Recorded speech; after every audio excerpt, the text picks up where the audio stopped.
समस्त सनातनी राम भक्तों को सादर नमन। मार्गशीर्ष माह के शुक्ल पक्ष की पंचमी तिथि को श्री राम और श्री सीता जी का विवाह हुआ था। इस विवाह का वर्णन श्रीमद् वाल्मीकि रामायण में किस प्रकार से किया गया है, ये मैं आपको सुनाने जा रही हूँ। आशा है कि आप सब लोगों को इस विवाह का वर्णन सुनकर बहुत ही अधिक आनंद प्राप्त होगा। साथ ही साथ मैं एक बात और बताना चाहती हूँ। जब आप इस विवाह का विवरण सुनेंगे तो आपको ऐसा प्रतीत होगा जैसे आप अभी किसी सनातनी हिंदू विवाह के विषय में सुन रहे हैं। और साथ ही साथ आप इस बात पर भी थोड़ा ध्यान दीजिएगा कि उस समय भी कितने सुंदर सुंदर पदार्थ और कितनी बहुमूल्य वस्तुएं हमारे यहाँ उपयोग में लाई जाती थी।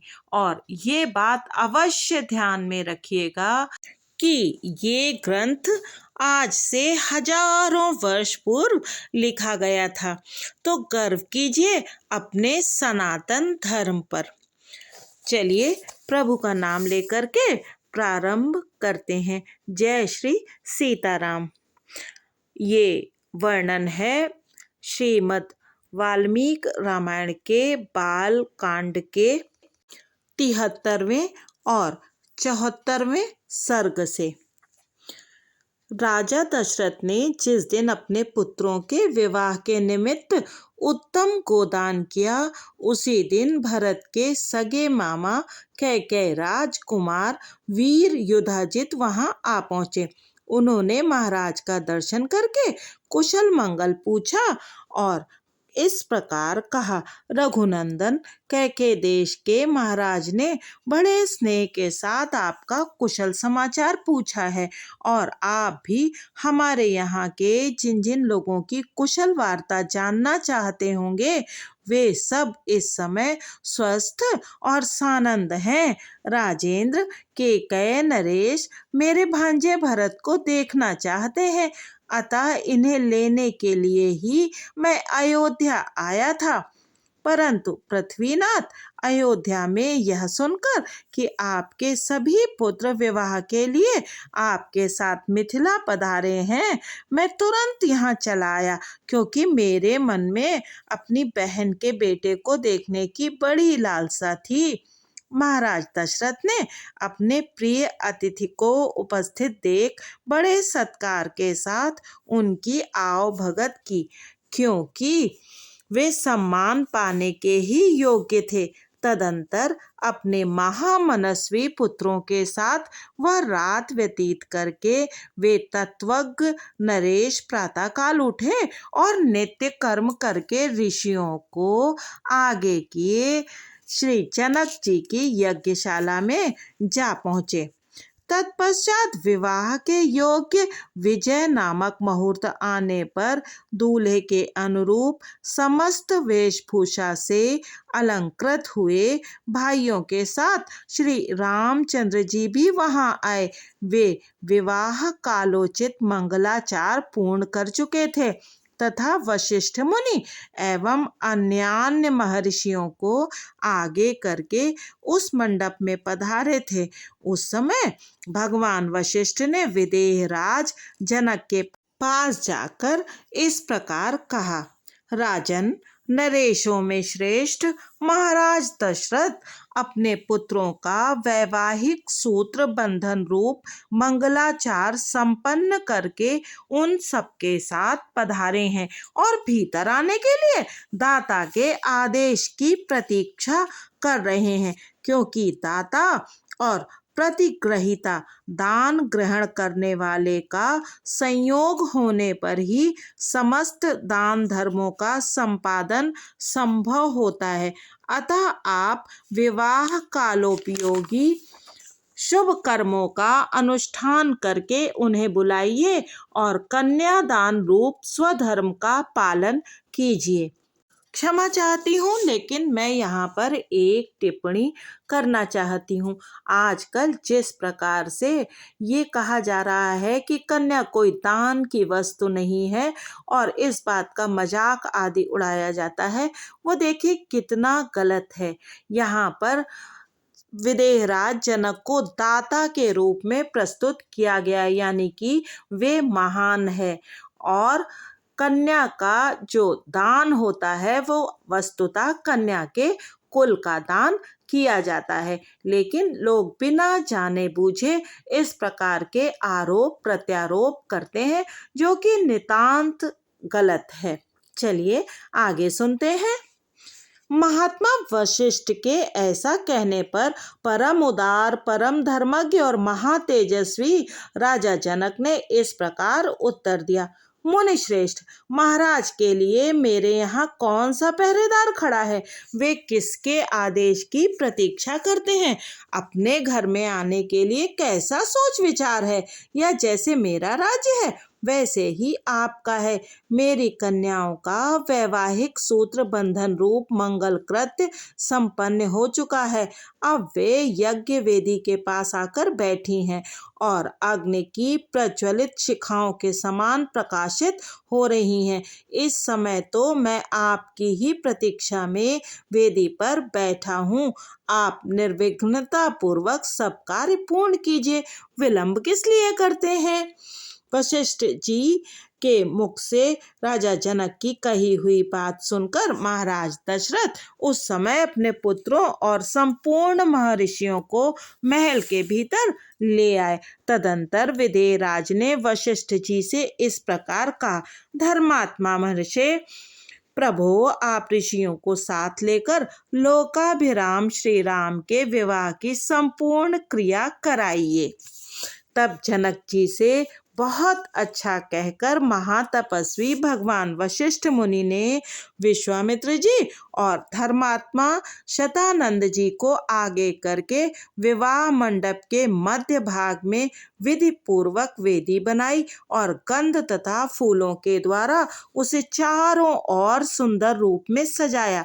साथ ही बहुत सी सुवर्ण पालिकाएं, यव के अंकुरों से युक्त चित्रित कलश, अंकुर जमाए हुए सकोरे, धूप युक्त धूप पात्र, शंख पात्र, स्नुवा, स्नुक, अर्ध आदि पूजन पात्र, लावा, खील से भरे हुए पात्र तथा धोए हुए अक्षत आदि समस्त सामग्रियों को भी यथास्थान रख दिया।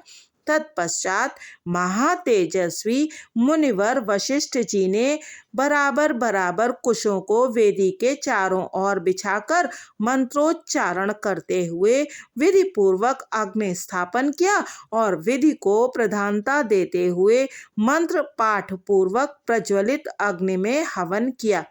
तदंतर राजा जनक ने सब प्रकार के आभूषणों से विभूषित सीता को ले आकर अग्नि के समक्ष श्री रामचंद्र जी के सामने बिठा दिया और माता कौशल्या का आनंद बढ़ाने वाले उन श्री राम से कहा, रघुनंदन, तुम्हारा कल्याण हो। यह मेरी पुत्री सीता तुम्हारी सहधर्मिणी के रूप में उपस्थित है।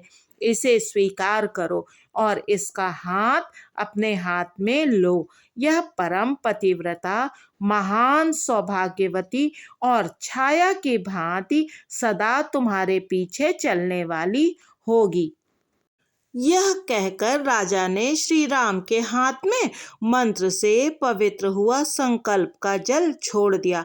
उस समय देवताओं और ऋषियों के मुख से जनक के लिए साधुवाद सुनाई देने लगा।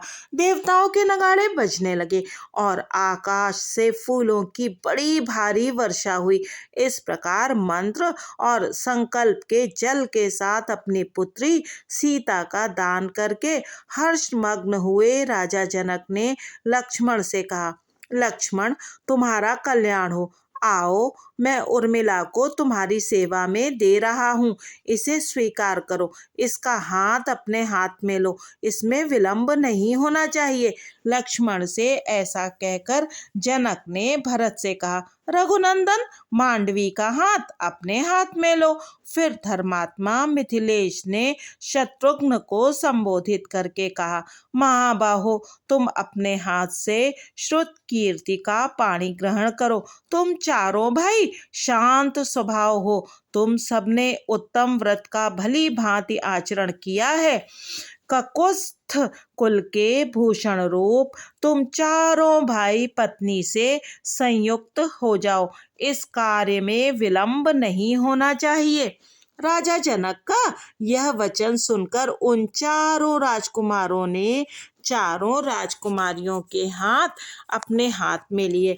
फिर वशिष्ठ जी की सम्मति से उन रघुकुल रत्न महामनस्वी राजकुमारों ने अपनी अपनी पत्नी के साथ अग्नि वेदी, राजा दशरथ तथा ऋषि मुनियों की परिक्रमा की और वेदोक्त विधि के अनुसार वैवाहिक कार्य पूर्ण किया।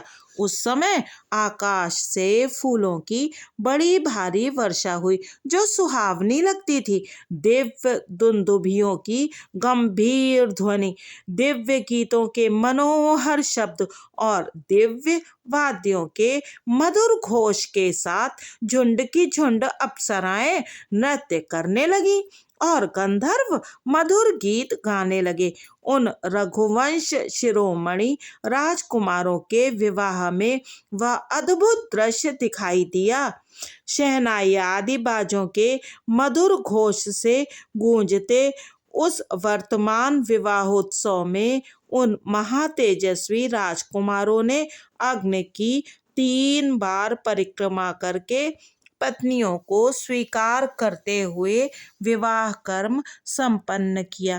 तदंतर रघुकुल को आनंद प्रदान करने वाले वे चारों भाई अपनी पत्नियों के साथ जनवासे में चले गए। राजा दशरथ भी ऋषियों और बंधु बांधवों के साथ पुत्रों और पुत्र वधुओं को देखते हुए उनके पीछे पीछे गए। इस प्रकार से 73वां सर्ग तो पूरा हो गया। अब 74वें सर्ग में जानेंगे कि पुत्रियों की विदा किस प्रकार से महाराज जनक ने की। तदंतर जब रात बीती और सबेरा हुआ तब महामुनि विश्वामित्र राजा जनक और महाराज दशरथ दोनों राजाओं से पूछकर उनकी स्वीकृति ले उत्तर पर्वत पर हिमालय की शाखाभूत पर्वत पर जहाँ कौशिकी के तट पर उनका आश्रम था वहाँ चले गए। विश्वामित्र जी के चले जाने पर महाराज दशरथ भी विदेहराज मिथिला नरेश से अनुमति लेकर शीघ्र ही अपनी पुरी अयोध्या जाने को तैयार हो गए। उस समय विदेहराज जनक ने अपनी कन्याओं के निमित्त दहेज में बहुत अधिक धन दिया। उन मिथिला नरेश ने कई लाख गौएं, कितनी ही अच्छी अच्छी कालीनें तथा करोड़ों की संख्या में रेशमी और सूती वस्त्र दिए। भांति भांति के गहनों से सजे हुए बहुत से दिव्य हाथी, घोड़े, रथ और पैदल सैनिक भेंट किए। अपनी पुत्रियों के लिए सहेली के रूप में उन्होंने 100 कन्याएं तथा उत्तम दास दासियां अर्पित की। इन सब के अतिरिक्त राजा ने उन सब के लिए 1 करोड़ स्वर्ण मुद्रा, रजत मुद्रा, मोती तथा मूंगे भी दिए। इस प्रकार मिथिलापति राजा जनक ने बड़े हर्ष के साथ उत्तमोत्तम कन्याधन दिया। नाना प्रकार की वस्तुएं देकर महाराज दशरथ की आज्ञा ले वे पुनः मिथिला नगर के भीतर अपने महल में लौट आए। उधर अयोध्या नरेश राजा दशरथ भी संपूर्ण महर्षियों को आगे करके अपने महात्मा पुत्रों, सैनिकों तथा सेवकों के साथ अपनी राजधानी की ओर प्रस्थित हुए। मैंने आपको ये बहुत ही संक्षिप्त विवरण सुनाया है। इसके बाद के प्रसंग में भगवान परशुराम जी के वहां आगमन का विवरण है। अब यहाँ पर कुछ लोग कह सकते हैं कि यहाँ दहेज का वर्णन है। नहीं, यहाँ पर जो संस्कृत का श्लोक है उसमें कन्याधनम इस बात का उल्लेख है। और जो आज हमारे कानून में संशोधन करके कन्याओं को भी पिता की संपत्ति में अधिकार दिया गया है। वो अधिकार पहले बेटियों को कन्याधन के रूप में दे दिया जाता था, क्योंकि तब यात्रा करना इतना सुगम नहीं था और बेटियां बहुत आसानी से ना तो यात्रा कर पाती थी और ना ही तब विवाह विच्छेद का कोई कार्य होता था। इसीलिए पुत्री को विवाह के समय ही उसके भाग का धन कन्या धन के रूप में दे दिया जाता था और उस कन्या धन पर पूर्ण अधिकार पुत्री का ही होता था। ससुराल वालों का उस कन्या धन पर कोई अधिकार नहीं होता था। हाँ, उपहार के रूप में कुछ वस्तुएं अवश्य दी जाती थी। यहाँ पर आप लोग इस बात का भी ध्यान रखें कि यहाँ पर उल्लेख है कालीनों का और तरह तरह के रेशमी और सूती वस्त्रों का। तो आप ये समझिए कि ये जो उल्लेख हैं उससे हमें ये भी पता लगता है कि तब भारत में जो हस्तकला थी और इस तरह के जो व्यापार आदि थे वो कितने अधिक विकसित थे। मैं कन्यादान संबंधी विवाद में फिर एक बार कहूँगी कि कन्यादान वस्तुतः कन्या के कुल और गोत्र का दान है।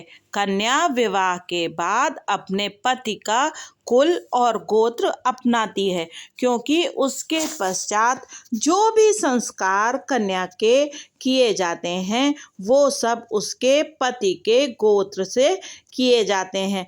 तो जो लोग सनातन धर्म की जो भी प्रथाएं हैं उन पर प्रश्न उठाते हैं, पहले उन्हें ठीक से समझना चाहिए। कृपया चैनल को सब्सक्राइब कीजिए और इस वीडियो को लाइक कीजिए। बहुत बहुत धन्यवाद।